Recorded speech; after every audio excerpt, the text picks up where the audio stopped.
Two distinct groups of misfits gave rise to the Yakuza during the Tokugawa Shogunate, 1603 to 1868. The first of those organizations were the tekiya, itinerant peddlers who circulated between villages offering cheap wares at fairs and markets.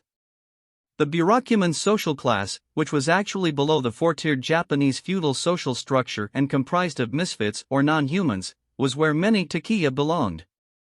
The tekiya started coming together in close-knit organizations in the early 1700s, led by bosses and underbosses.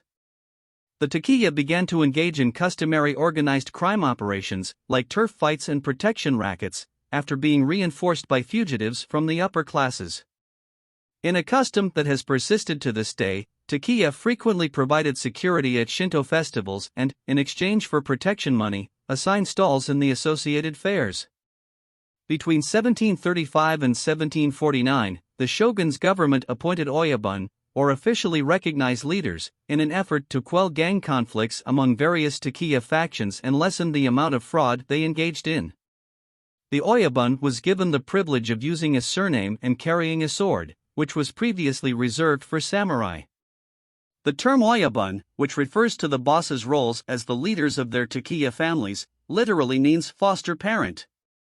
The bakuto, or gamblers, were the second social group that gave rise to the Yakuza. During the Tokugawa era, gambling was outright prohibited and is still outlawed in Japan today. The bakuto hit the highways and preyed on gullible prey using hanafuda card games or dice games. They frequently adorned their bodies with vibrant tattoos, which gave rise to the practice of full-body tattooing among modern Yakuza. The bakuto naturally expanded from their primary line of work as gamblers into lending shady business and other illicit pursuits. Depending on how they make the majority of their money, certain Yakuza groups may still refer to themselves as tekiya or bakuto.